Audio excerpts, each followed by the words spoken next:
अस्सलाम वालेकुम दोस्तों। मैं हूं आपकी होस्ट और दोस्त आयशा नूर और आप सबको वेलकम बैक कहती हूं अपने उर्दू नॉवेल्स रीडिंग चैनल पर। आज हम लोग कंटिन्यू करने वाले हैं सादिया राजपूत का नॉवल इश्क आतिश। लेकिन आज के एपिसोड से पहले एक छोटा सा रिमाइंडर कि अगर अभी तक आप लोगों ने मेरे चैनल को सब्सक्राइब नहीं किया तो please do subscribe to my channel, क्योंकि इसी तरह आपको फ्यूचर में भी मेरी वीडियोस की अपडेट्स मिलती रहेंगी। तो आइए शुरू करते हैं आज की एपिसोड ऑफ इश्क आतिश। आफाक 8 बजे क्लिनिक पहुंचा तो उसे इंतजार नहीं करना पड़ा। वो और डॉक्टर अहमद साथ साथ ही क्लिनिक में दाखिल हुए थे। आफाक ने जब अपना तारुफ कराया तो वो बहुत तपाक से मिले। ओह, तो आप हैं विजदान के दोस्त। मुजम्मिल से फ़ोन पर आपके बारे में बात हुई थी। वो भारी डेल डॉल के दरमियानी कामत वाले शख्स थे, जिनकी उम्र 60 के पेटे में थी। बच्चों जैसे मासूम चेहरे और सफ़ेद दाढ़ी थी। सर के बाल भी सफ़ेद थे, जो इतने हल्के हो चुके थे कि तकरीबन गंजे नजर आते थे।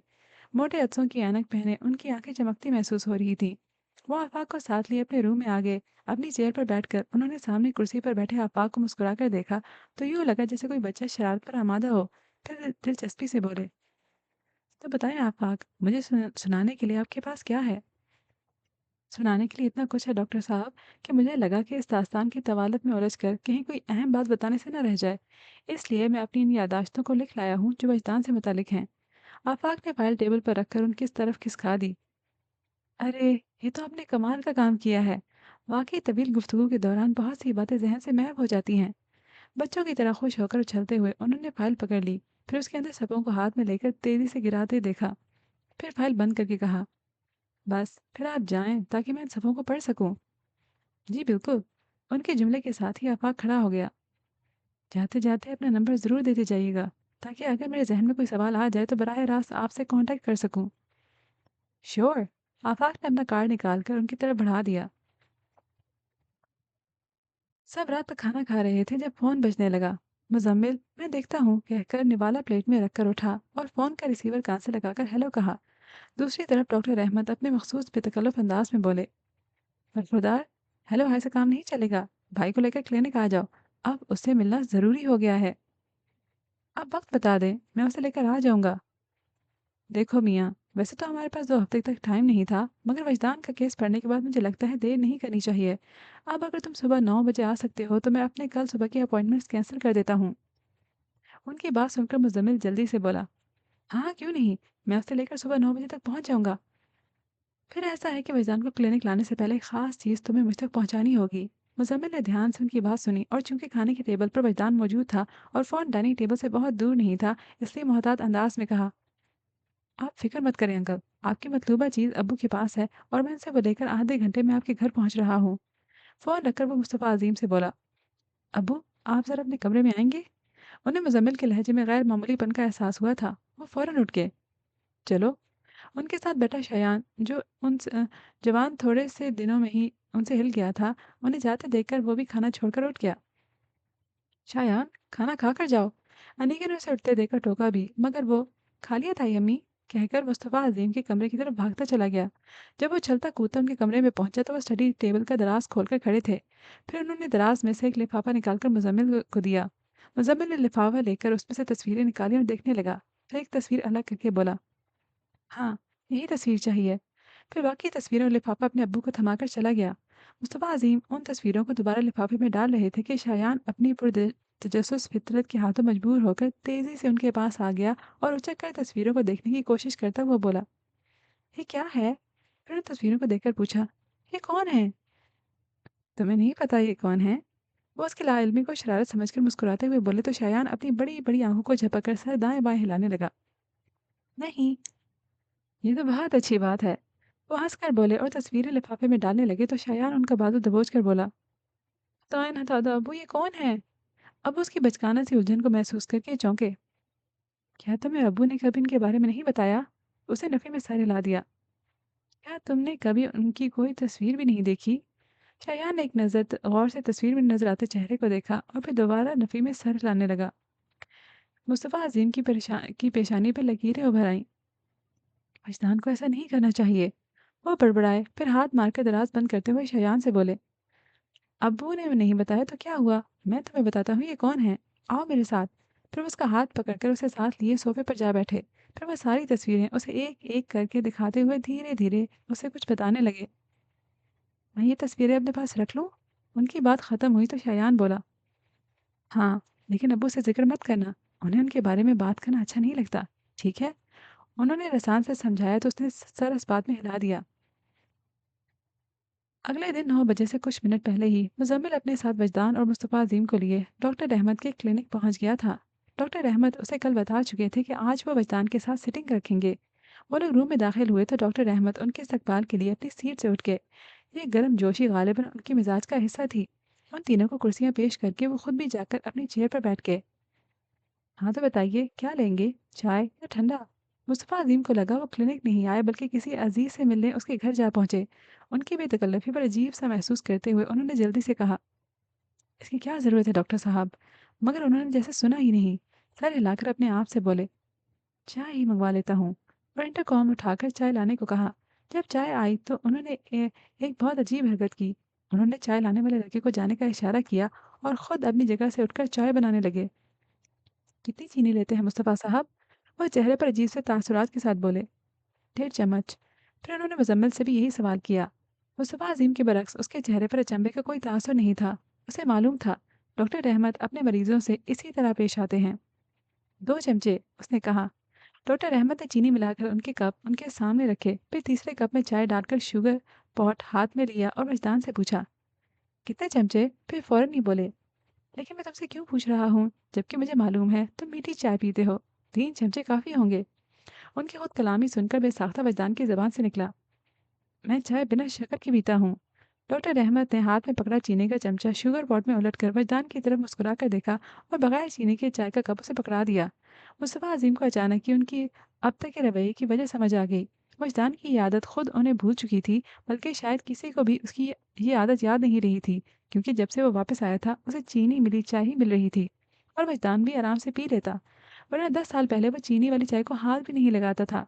डॉक्टर अहमद को यकीनन ये बात आफाक ने बताई होगी और अब उन्होंने गैर महसूस अंदाज में मैदान को उसकी एक भूली हुई आदत याद करा दी थी।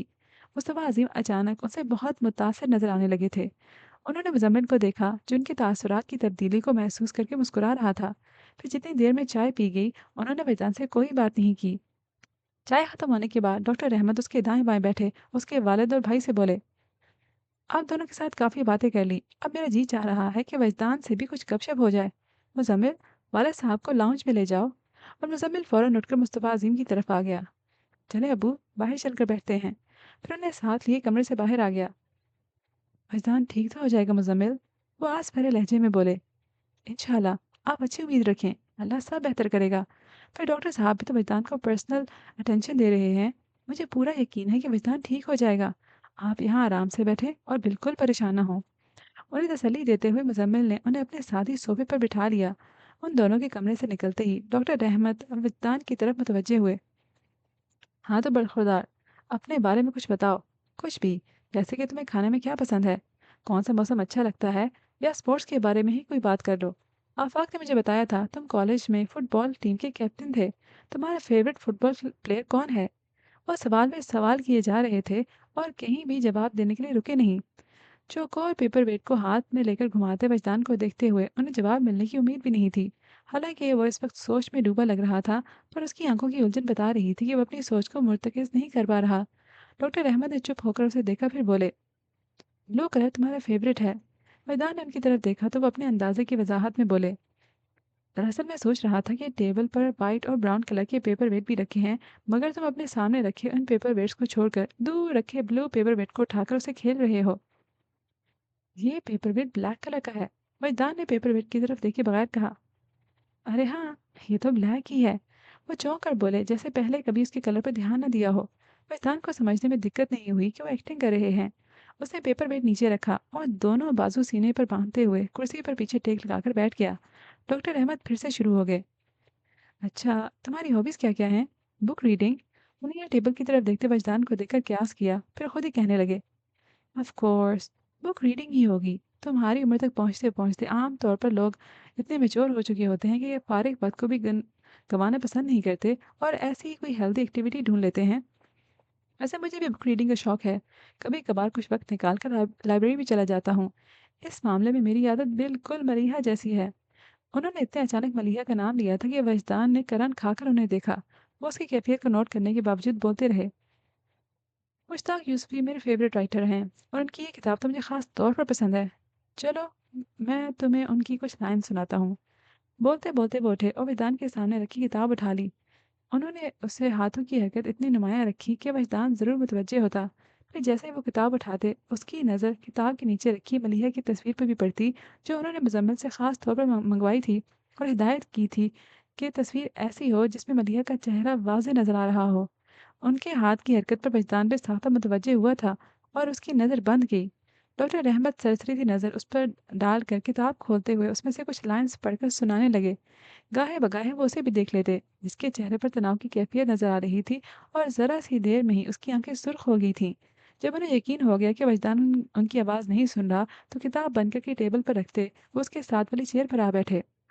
उसके बाद उन्होंने हाथ बढ़ाकर मलिया की तस्वीर उसके सामने से उठा ली। मैदान हड़बड़ाकर चौंका, फिर अपना चेहरा दूसरी तरफ कर लिया। डॉक्टर रहमत ने उसके बाजू पर हाथ रखकर तस्वीर उसके सामने लहराई। दिल चाह रहा है तो कुछ देर और देख लो। मैदान ने गर्दन मोड़े बगैर ही इनकार में सर हिला दिया तो वो कसरत मुस्कुराते हुए बोले, हाँ भाई, तुम्हें तस्वीर की क्या ज़रूरत, जब बिल मुशाफा मुलाकात हो जाती है। वैसे बातें तो खूब होती होंगी। क्या बातें होती हैं? उनके पूछने के अंदाज में इतनी शोखी थी जैसे कॉलेज बॉय अपने दोस्त से डेट का अहवाल मालूम कर रहा हो। मजदार ने सर झुकाते हुए आहिस्ता से कहा, मैं उनकी आवाज़ सुनने को तरस गया हूँ। अब वो एकदम से संजीदा नजर आने लगे। तुम मुझसे क्या सुनना चाहते हो? मजदार ने आंखें बंद कर ली। मैं बस इतना चाहता था कि एक दिन वो खुद मेरे पास चली आए और कहें, लो, मैं तुम्हारी हुई।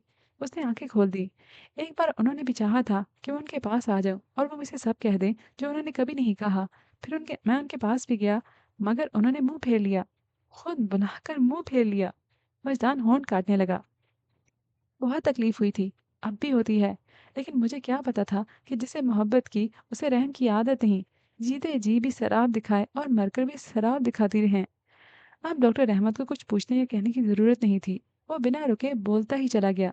2 घंटे बाद जब वो डॉक्टर के कमरे का दरवाज़ा खोलकर बाहर आया, तो उसके चेहरे से पता चल रहा था कि वो जज़्बाती मार्कों से गुज़र कर आ रहा है। मुस्तफ़ा अज़ीम उसे देखते ही खड़े हो गए, फिर तेज़ी से उसके पास चले आए। तुम ठीक हो बेटा? जी अब्बू, उसने खोखली आवाज़ में कहा। डॉक्टर ने क्या कहा? आप दोनों को अंदर बुलवाया है। उसने मुज़म्मिल की बात का जवाब देते हुए कहा तो मुज़म्मिल बोला, ठीक है, तुम बैठो, हम थोड़ी देर में आते हैं। फिर फैज़ान को छोड़कर वो दोनों डॉक्टर के कमरे में चले आए। मुझे उनकी बीमारी का पता चल गया है। ये शिज़ोफ्रेनिया में मुब्तला हैं। वो दोनों बैठ चुके तो डॉक्टर रहमत ने किसी सवाल से पहले ही कह दिया। अपने पिछले रवैये के बरखिलाफ वो उस वक्त प्रोफेशनल अंदाज में बात कर रहे थे। मुस्तफ़ा अज़ीम ने उनकी बात सुनी, फिर कदर हैरानी से पूछा, ये क्या होता है? वो समझाने लगे, शिज़ोफ्रेनिया इस ऐसी नफसियाती बीमारी है जिसमें मरीज़ अपनी सोचों और ख्वाहिशात की उलझी दुनिया में जीता है और हकीकी दुनिया और उसके लोग, यहाँ तक कि मरीज़ की अपनी शख्सियत तक पस मंज़र में चली जाती है। अगर आप किसी ऐसे मरीज़ से बात करेंगे, उसके जवाब आपके सवालों से मेल नहीं खाते। उसकी हरकत और सकनात भी अजीब होती हैं। साथ ही उसमें जज़्बाती बेहिसी भी महसूस होती है। यानी वो चीज़ें जिन पर दूसरे लोग खुश या उदास होते हैं या उस पर किसी रद्द-ए-अमल का इज़हार नहीं करता, आपकी राय में यकीनन वो शख्स पागल होगा। लेकिन टेक्निकली शिज़ोफ्रेनिया के मरीज़ पागल नहीं होते, क्योंकि पागल उसे कहा जाता है जो सूझ-बूझ ना रखता हो। लेकिन शिज़ोफ्रेनिया के मरीज़ सूझ-बूझ रखते हैं। वो बातों को सुनते भी हैं और ठीक से समझते भी हैं। बस उस पर रद्द-ए-अमल का इज़हार नहीं करते। दरअसल वो बैरूनी दुनिया के मुकाबले में अपने अंदर की दुनिया की तरफ ज़्यादा मुतवज्जे होते हैं। और अगर आप उनके उस प्राइवेट वर्ल्ड तक रसाई पा सकें, तो पता चलेगा कि उनकी बातें और हरकत 100% मानवी हैं। इस हालत को हम अल्फाज में सेल्फ एब्जॉर्प्शन कह सकते हैं। ये इस हद तक बढ़ सकती है कि मरीज के लिए वक्त का एहसास मिट जाता है। वो ये भी नहीं बता सकता कि वो किस जगह मौजूद है। और बाज़ औक़ात तो मरीजों की भूख प्यास तक ख़त्म हो जाती है।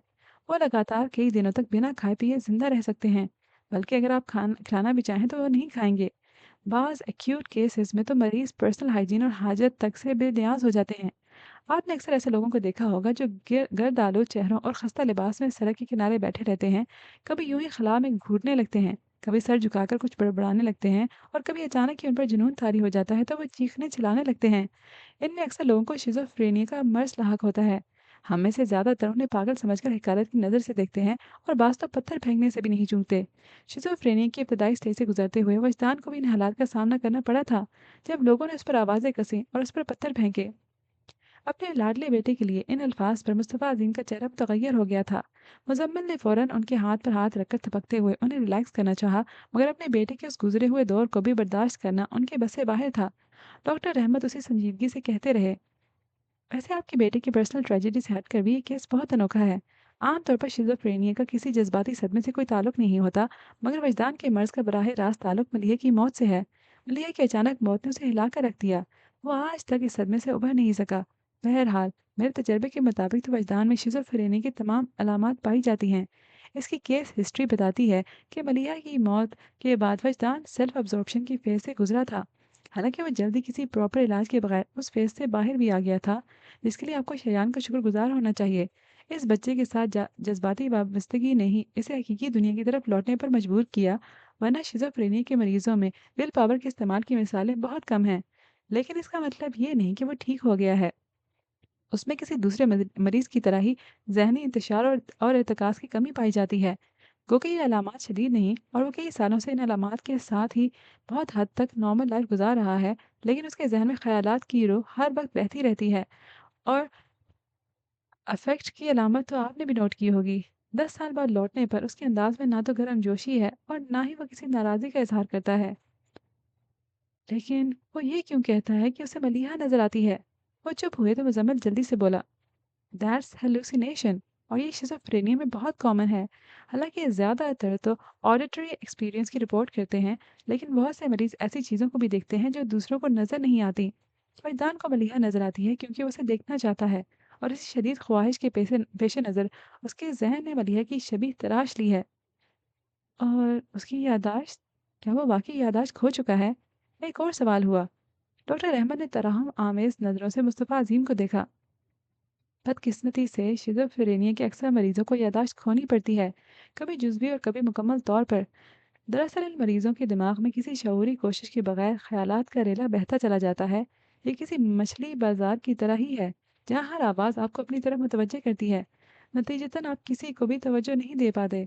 उसको ज़हनी इर्तिकाज़ की कमी कहते हैं। ये कमी सिर्फ सोचों पर इर्तिकाज़ की नहीं होती, बल्कि वो यादों पर भी इर्तिकाज़ नहीं कर पाते। और इतना तो सभी जानते हैं कि जब हम किसी चीज़ को याद नहीं रख पाते तो उसे भूल जाते हैं। फिर वो कुछ सोच कर बोले, लेकिन हमारी याददाश्त और हमारे जज़्बात के बीच गहरा ताल्लुक होता है। इसलिए ये भी मुमकिन है कि वजदान की याददाश्त शिज़ोफ्रेनिया से नहीं बल्कि जज़्बाती सदमे से मुतासिर हुई हो। इस सिचुएशन को फ्यूज स्टेट कहते हैं। अमनीशिया की इस किस्म में ख़ास तौर पर जज़्बाती धचका याददाश्त के खोने का सबब बनता है। लेकिन कभी-कभी कुछ यादें महफूज रह जाती हैं। हालांकि ज़रूरी नहीं कि इन यादों को कोई रब्त हो, लेकिन वजदान के ज़हन में वही यादें ताज़ा रहीं जो बलिया से मुतालिक थीं। और फ्यूज स्टेट में कभी-कभार मरीज़ अपनी असली शख्सियत को खोकर नई शख्सियत बना लेते हैं, जैसे वजदान ने खुद को अब्दुल्ला की शख्सियत में ढाल लिया था। वो ठीक तो हो जाएगा ना? मुस्तफ़ा अज़ीम की आवाज़ में उसके साथ-साथ अंदेशे भी बोल रहे थे। डॉक्टर अहमद संजीदगी को तरक करके मुस्कुराए। क्यों नहीं? मैंने आपको बताया ना कि ऐसे मरीज़ों का इलाज मुश्किल नहीं होता। असल मसला उनका एतमाद हासिल करना है, क्योंकि अक्सर मरीज़ कभी नहीं मानते कि वो जो देख रहे हैं वो मौजूद ही नहीं। लेकिन वजदान के साथ ऐसी कोई दिक्कत नहीं। वो कबूल करता है कि मलीहा की डेथ हो चुकी है और हेलुसिनेशंस को भी सराप कहता है। इस सूरत में इलाज करना बहुत आसान हो जाता है। और उसकी याददाश्त? उनकी तसल्ली देने पर मुज़म्मिल की फ़िक्रमंदी कम तो हुई थी, ख़त्म नहीं हुई। उनकी मुस्कुराहट और भी गहरी हो गई। वो तो रीस्टोर होना शुरू भी हो चुकी, बल्कि हकीकतन अब तो वजदान की याददाश्त गई ही नहीं। बात सिर्फ इतनी है कि 10 साल तक वो हर पल मलीहा को सोचता रहा है। किसी और याद को उसके ज़हन में जगह नहीं मिली तो वो फ्रंट साइड से हटकर बैक साइड पर चली गई। ये बिल्कुल ऐसा ही है कि हम किसी चीज़ को कहीं रखकर भूल जाएँ, मगर याद करने पर याद आ जाता है कि फलाँ चीज़ कहाँ रखी थी। वजदान कुछ भी नहीं भूला है, बस उसे याद नहीं रहा। जबकि याददाश्त का गुम होना तो उसे कहते हैं जब कोशिश के बावजूद किसी को कुछ याद ना आए। लेकिन वजदान जैसे-जैसे अपनी पिछली ज़िंदगी की तरफ लौटेगा, उसे धीरे-धीरे सब याद आ जाएगा। लेकिन इस दौरान आप लोगों को वजदान का बहुत ख़्याल रखना है, क्योंकि याददाश्त की बहाली के अमल के दौरान अक्सर लोग डिप्रेशन का शिकार हो जाते हैं। कुछ देर तक वो उन्हें वजदान के मुतालिक हिदायत देते रहे, फिर मुज़म्मिल उनसे दवाओं का पर्चा लेकर अगली अगली सिटिंग की अपॉइंटमेंट सेट करते हुए अपने अब्बू के साथ जाने के लिए खड़ा हुआ और उनसे हाथ मिलाकर दोनों कमरे से बाहर चले गए। एक और बेख्वाब रात। बेड पर दोनों हाथों का तकिया बनाकर लेटे वजदान ने सोचा। वो बहुत देर से सोने की कोशिश कर रहा था, मगर उसका जहन यादों की आमाज का बना था। उसके जहन की सतह पर तैरती भूली बिसरी यादों का कोई नक्श अचानक ही वाज़ेह हो जाता। फिर अगले ही पल यादों के नकुश धुंधला से जाते और उसका जहन उन्हें कुरेदने लगता। कभी ये जदोजहद हासिल हो जाती और कभी कोई सिरा उसके हाथ लग जाता, तो कई मंजर एक साथ उसकी निगाहों में घूम जाते। उसके बाद फिर यादों की स्क्रीन स्याह हो जाती और उसका ज़हन फिर से किसी गहरे नायाब की तलाश में यादों के समंदर में गौते लगाने लगता। इस मशक्क़त ने उसे थका दिया था। सोचते-सोचते उसकी आँखें जलने लगीं, फिर भी पलकें झपकने को तैयार नहीं थीं। उसने एक नज़र साथ सोए बेटे पर डाली, फिर उठ बैठा। अपने कमरे से निकलकर चलता हुआ वो कॉरिडोर के एंड वाले दरवाजे के सामने जाकर जा रुका। उस कमरे के मकीन भी रत जगह मना रहे थे। जब ही पहली दस्तक पर दरवाज़ा खुल गया। सोए नहीं अभी? आयशा उसे देखकर चंबे से बोली। फिर उसे चुप देखकर अंदर आने के लिए जगह देते हुए कहा, अंदर आ जाओ। अंदर आए तो कमरे में रोशनी हो रही थी और मुस्तफ़ा अजीम सर तक चादर ओढ़े कमर के पीछे तकिया टिकाए बेड पर बैठे थे। वजदान को कमरे में आता देखकर उन्होंने फौरन टटोल कर साइड टेबल पर से ऐनक उठाई और उसे लगा लिया। वजदान को देखने लगे, जो कमरे के वस्त में खड़ा चुपचाप उन्हें देख रहा था। आयशा दरवाज़ा बंद करती खुद बेड के कोने पर जा टिकी। मुस्तफ़ा अज़ीम को उसकी खामोशी से बेचैनी होने लगी थी। न जाने कैसा खौफ था, जो हर वक्त वजदान की तरफ से धड़का लगा रहता। चादर हटाकर दोनों पाँव लटकाकर बैठे हुए वो खुद को काबू करते हुए बोले, क्या बात है बेटा? मैं आपसे और अम्मी से माफ़ी मांगने आया हूँ। वो धीमे लहजे में नज़र झुकाकर बोला, कैसी माफ़ी? वजदान ने उनकी तरफ देखा, फिर निदामत से बोला, आप मुझे माफ़ कर दें कि मैं आपकी इजाज़त के बगैर घर छोड़कर चला गया। आपको बताया तक नहीं। एक बार आप लोगों के बारे में सोचने की ज़हमत भी नहीं की। आप मुझे माफ़ कर दें कि मैंने एक तवील अरसे तक आपको अज़ियत में रखा। आप मुझे इसलिए भी माफ़ कर दें कि मैंने 10 साल में एक बार भी आप दोनों को याद करने की कोशिश नहीं की। लौट आने का ख़्याल भी मेरे दिल में नहीं आया। आयशा मुस्तफ़ा के लिए अपने बेटे का टूटता बिखरता लहज़ा नाकाबिल बर्दाश्त हो गया था। वो तड़प कर उठी और प्यार से उसके चेहरे पर हाथ फेरकर दिलासा देने लगी। ऐसी बातें ना करो बेटे, मेरा दिल बैठने लगता है। जो हुआ सो हुआ, आप उसे भूल जाओ। हमें तुमसे कोई शिकायत नहीं, और करें भी कैसे? तुम्हारी दी हुई चोट गहरी ही सही, फिर उसके ज़ख्म के साथ हम यहाँ ऐशो आराम की ज़िंदगी गुजार रहे थे। कभी दिल में ख्याल तक नहीं गुजरा कि मेरे जिगर का टुकड़ा लोगों की ठोकरें खा रहा होगा। वो रोने लगी। वजदान उनके आंसू पूंछने लगा। आप रोती क्यों हैं अम्मी? देखिए तो, आपको शराब की ख्वाहिश में देख दुख देने वाला शराब के पीछे भागते अपनी रूह तक जख्मी कर चुका है। ऐसी बातें मत करो वजदान। वो दहल गईं, फिर पलटकर शौहर से बोली, सुन रहे हैं? आपका बेटा क्या कह रहा है? इसे टोकते क्यों नहीं? वो बड़ी मुश्किल से खुद पर ज़ब्त किए बैठे थे। आहिस्की से उठकर उसके पास आ गए। खुद को संभालो वजदान। जवान औलाद की शिकस्तगी बूढ़े माँ बाप को और भी बूढ़ा कर देती है। और अब हमारे घाव का जिक्र न करो। हमारा बेटा लौट आया तो हमारे जख्म भी भर गए। लौट आया है तो उसे मेरा पता क्यों नहीं देते? खुद को देखिए, मुद्दत बीत गई। अब तो याद करने पर भी अपने चेहरे के नक्श ठीक से याद नहीं आते। वजदान दुख से बोला। वो उसकी कैफियत को समझ रहे थे। उसका चेहरा दोनों हाथों में लेकर बोले, तुम अपने बाप के चेहरे को तो पहचानते हो ना? वो बोला, आपके गले लगते ही आपको पहचान गया था। तो बस इतना ही काफ़ी है। वो मजबूत आवाज़ में बोले, तुम्हारे दुख दर्द समेटने के लिए माँ बाप हैं। तुम्हारा बड़ा भाई है, जो हर मकाम पर तुम्हारा साथ देगा। फिर भला तुम्हें परेशान होने या उलझने की क्या ज़रूरत है? बास चीज़ें वक्त के साथ साथ अपने आप सुधर जाती हैं। और बेटे, अब तो मलिहा पर भी सब्र कर लो। जिस खुशी की उम्र थोड़ी हो, उस पर बड़ा दुख नहीं करते। सब्र आ चुका है अब्बू, चैन नहीं आता। उसने हल्के से कहा, फिर अपनी अम्मी से बोला, मैं मुद्दत से सो नहीं पाया अम्मी। आज सोने को दिल कर रहा है। आपके पास सो जाऊं? उसने बच्चों की सी मासूमियत से फरमाइश की थी। आयशा मुस्तफ़ा नम आंखों से मुस्कुरा उठी, फिर उसे साथ लिए बेड पर आ गई और उसका सर अपनी गोद में रख लिया। वजदान भी चप्पल उतारकर आराम से बेड पर लेट गया था और उनकी गोद में सर रखे उसने आंखें बंद कर लीं। आयशा मुस्तफ़ा कभी उसके घने बाल सहलाती, कभी झुककर उसके चेहरे पर प्यार करने लगती। कुछ ही देर बाद वो 35 साल का मर्द माँ की आगोश में गहरी नींद सो गया था। एक अरसे बाद वजदान को इतने सुकून की नींद आई थी। फिर भी तहज्जुद के वक्त अपने आप उसकी आंख खुल गई। आयशा अभी तक उसका सर गोद में लिए जाग रही थी। सामने सोफे पर बैठे मुस्तफ़ा अज़ीम भी रात भर न सोए थे। मैदान बालों में हाथ फेरता उठ बैठा तो वो बोली, कहाँ जा रहे हो? तहज्जुद की नमाज का वक्त हो गया है। उसने वॉल क्लॉक की तरफ देखकर खुमार आलूद आवाज में कहा, फिर उठकर अपने कमरे में आ गया। कमरे के ही अटैच्ड बाथरूम में वुजू करके उसने किबला रू जाए नमाज बिछाई और उस पर खड़े होकर नियत बांधते हुए तकबीर के लिए अपने हाथ कानों तक उठा दिए। फजर की अजानें होने लगी थीं जब मुस्तफ़ा अजीम टोपी हाथ में पकड़े उसके कमरे में आए। वो जाए नमाज पर बैठा कुरान पाक की तिलावत कर रहा था। मुस्तफ़ा अज़ीम मबहूत हो गए। उनका दिल चाहा कि वो वजदान को तिलावत करता हुआ सुनते रहें, लेकिन अज़ान की आवाज़ पर वजदान ने कुरान पाक बंद किया और जुज़दान में लपेटकर अलमारी के रैक पर रखकर पलटते हुए उनसे बोला, खैरियत? हाँ भई, खैरियत ही है। बस आज दिल चाह रहा है फजर की जमात में शामिल हूँ। काफ़ी अरसे से फजर और इशा की बाजमात नमाज छोड़ रखी है। इस उम्र में नज़र इस काबिल नहीं रही कि अंधेरे में मस्जिद तक जा सकूँ, पर अब तो तुम आ गए हो, हाथ पकड़कर ले जाया करोगे। मुज़म्मिल तो फजर की नमाज के लिए उठता ही नहीं। नालायक! मजदार ने मुस्कुराकर कहा, हाँ चलते हैं, और शयान को जगाने लगा। वो नींद में था, लेकिन ज़बरदस्ती उठाए जाने पर उसने मुंह बसोरा और बंद आंखों के साथ ही वजू करने बाथरूम में घुस गया। नमाज के बाद तीनों करीबी पार्क में चहल कदमी के बाद लौटे तो जबार और मनाहिल स्कूल यूनिफॉर्म पहने नाश्ता कर रहे थे। पास ही मुजम्मिल हाथ में गाड़ी की चाबी लिए उन्हें स्कूल छोड़ने जाने के लिए तैयार खड़ा था। मजदान को एक ख्याल आया तो उसे कहने लगा, मुजम्मिल भाई, शयान की पढ़ाई का काफ़ी हर्ज हो रहा है, इसे स्कूल में दाखिल करा देना चाहिए। हाँ, ये बात तो है। इसे यहाँ आए काफ़ी दिन हो गए। अब तक तो इसका एडमिशन हो जाना चाहिए था। तुम ऐसा करो, मैं बच्चों को छोड़ कर आता हूँ, तब तक तुम दोनों तैयार हो जाओ। फिर जवार के स्कूल चलेंगे और उसकी प्रिंसिपल से शयान के एडमिशन की बात करेंगे। वह इस बात में सर हिलाकर नाश्ते के लिए कुर्सी घसीट कर बैठ गया। ये लो, तुम्हारी बिना शक्कर की चाय। अनिका बच्चों को छोड़कर वापस आई तो चाय का कप वजदान के सामने रखते हुए बोली। वजदान ने मुस्कुराकर कहा, चीनी डालकर देंगी तो भी पी लूंगा। वो हंस पड़ी। हाँ हाँ, पता है सुधर गए हो, वरना याद है अम्मी, गलती से भी अगर चाय में चीनी डल जाती तो ये कितना हंगामा करता था। उसने अपनी सास से कहा तो वो मुस्कुराने लगी। याद है, लेकिन देखो जरा, माँ होकर भी मुझे उसकी आदत भूल गई। मुझे भी डॉक्टर रहमत से इलाज करा लेना चाहिए। इसकी जरूरत नहीं अम्मी, आपके बेटे की आदत ही इतनी अजीब है कि किसी की भी जहन से महव हो सकती है। आप देखें तो वैसे ही मीठे का शौकीन है, बस चाय मीठी नहीं होनी चाहिए। सर झटक कर वो शायान की तरफ मुड़ी। तुम नाश्ते में क्या लोगे? आलू का पराठा, उसने जोरों शोर के साथ जवाब दिया। अनीका उसके लिए आलू का पराठा बनाने लगी। नाश्ता खत्म करके दोनों मुजम्मिल के साथ जवार के स्कूल पहुंचे।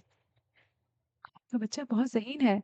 दुबली पतली सी अधीर उमर खातून ने शायान से सवाल जवाब पूछने के बाद मुस्कुराते हुए वजदान से कहा था। उसके चेहरे पर किसी बाप की तरह ही तफाखुर की चमक आई थी, लेकिन फिर प्रिंसिपल साहिबा माजरत करते लहजे में बोली, लेकिन हम इसे एडमिशन नहीं दे सकते। क्यों? मुजम्मिल ने बेसाख्ता पूछा। क्योंकि चंद महीनों में एनुअल एग्जाम शुरू हो जाएंगे और एग्जाम्स के इतने नज़दीक हम एडमिशन नहीं लेते, ये हमारा रूल है। मुजम्मिल बोला, आप खुद देख चुकी हैं कि शयान कितना ज़हीन बच्चा है, तो 3 महीने में तो वो बहुत आराम से कोर्स कवर कर लेगा। मुझे इसमें कोई शक नहीं। उन्होंने मुजम्मिल की तरफ देखा और कहा, लेकिन इसके बावजूद मैं मजबूर हूँ। मजदान परेशानी से गोया हुआ। इस तरह तो इसका साल ज़ाया हो जाएगा और अगले साल भी उसे फोर्थ क्लास दोबारा रिपीट करनी पड़ेगी। आपको नहीं लगता ये एक ज़हीन बच्चे के साथ ज्यादती है? सॉरी फैज़ान साहब, लेकिन असूल तो असूल होते हैं, उन्होंने कहा। लेकिन मैं ये भी चाहती हूँ कि शयान हमारा स्टूडेंट बने और आप अपने बेटे को एडमिशन ओपन होने के बाद दोबारा हमारे पास लेकर आएँ। इसके लिए मैं आपको एक गोल्डन ऑफर देना चाहती हूँ। वो दोनों हमतन गोश हुईं। आप शयान को फोर्थ क्लास के लिए नहीं बल्कि फिफ्थ स्टैंडर्ड के कोर्स के लिए तैयार करें। फिर मैं इसी कोर्स में से उसका टेस्ट लूँगी और अगर ये क्लियर हो गया तो हम उसे सिक्स स्टैंडर्ड में एडमिशन देंगे। इस तरह शयान के साथ कोई ज़्यादती नहीं होगी, बल्कि उसे 1 साल का बोनस मिलेगा, जो कि वो अपनी ज़हानत के मुताबिक डिज़र्व करता है। कहिए, आपको ये ऑफ़र कबूल है? वो दोनों सोचने लगे। फिर मुज़म्मिल ने शयान की तरफ देखा, जो उन दोनों के दरमियान सोफे पर दुबका बैठा था और सर उठाकर कभी एक तो कभी दूसरे का चेहरा देख रहा था। क्या कहते हो भतीजे, फिफ्थ स्टैंडर्ड का टेस्ट पास कर लोगे? 100 आउट ऑफ 100 मार्क्स लूंगा ताया अब्बू। वो जोश से बोला तो मुजम्मिल मुस्कुराकर उसके बाल सहलाते हुए वजदान को देखने लगा। ठीक है, हमारे बेटे को आपकी ऑफर पसंद है, इसलिए इनकार नहीं कर सकते। तो फिर आप आज से इसे फिफ्थ क्लास के कोर्स की तैयारी शुरू करवा दें और एग्जाम्स खत्म होने के बाद उसे ले आइएगा। शुक्रिया। वजदान और मुजम्मिल शयान को साथ लिए खड़े हो गए। प्रिंसिपल के रूम से निकलकर वो लोग स्कूल की बुक शॉप में आ गए। शयान अपने लिए इतनी ढेर सारी नई रंग बिरंगी किताबें कॉपियां देखकर फूले नहीं समा रहा था। वापसी में वो पिछली सीट पर सारा वक्त अपने स्कूल बैग को बाजुओं में दबोचे बैठा रहा। जैसे ही वो लोग घर पहुंचे, शायान फौरन गाड़ी का दरवाजा खोलकर उतरा, साथ ही अपना बैग भी घसीटकर निकाल लाया और उसे लिए अंदर भाग गया। मुस्तफा अजीम लाउंज में बैठे अखबार पढ़ रहे थे। वो सीधा उनके पास आया और बैग उनके घुटनों पर रखकर साथ ही सोफे पर चढ़कर बैठ गया। देखिए दादा अब्बू, मेरी नई किताबें कितनी अच्छी हैं, और अब्बू मेरे लिए कलर पेंसिल भी लेकर आए हैं। वो बैग खोलकर उन्हें अपनी किताबें और कलर पेंसिल दिखाने लगा। मैदान और मुजम्मिल साथ साथ चलते अंदर आए थे। पापा, क्या शायान मेरे साथ स्कूल जाएगा? हाँ। मुजम्मिल की बात पर वो खुशी से उछलने लगा। कितना मजा आएगा शायान। हम दोनों साथ स्कूल जाएंगे और स्कूल में क्रिकेट भी खेलेंगे। पता है, वहां सब बड़े बड़े लड़के बैटिंग नहीं देते, बस बॉलिंग करवाते रहते हैं। तुम आ जाओगी तो हम दोनों मिलकर खेलेंगे। ठीक है, पहले तुम बैटिंग करना, मैं बॉलिंग करवाऊंगा। फिर तुम बॉलिंग करना, मैं बैटिंग करूंगा। वहां तो बैटिंग ऑर्डर तक सेट हो गया था। जवार ने मंजूरी दी। तो इसी पॉइंट पे करते हैं आज की एपिसोड को ख़त्म। इंशाल्लाह आगे भी इसी पॉइंट से कंटिन्यू करेंगे। उम्मीद करती हूँ कि अभी तक की स्टोरी आपको पसंद आ रही होगी। अगर ऐसा है तो कमेंट सेक्शन में लिखना मत भूलिएगा। इसके अलावा भी आपकी नॉवल रिकमेंडेशंस का मुझे कमेंट सेक्शन में इंतज़ार रहेगा। अभी के लिए मुझे इजाज़त दीजिए, इंशाल्लाह आइंदा मिलेंगे। तब तक के लिए हंसते रहिएगा, मुस्कुराते रहिएगा। अल्लाह हाफिज़।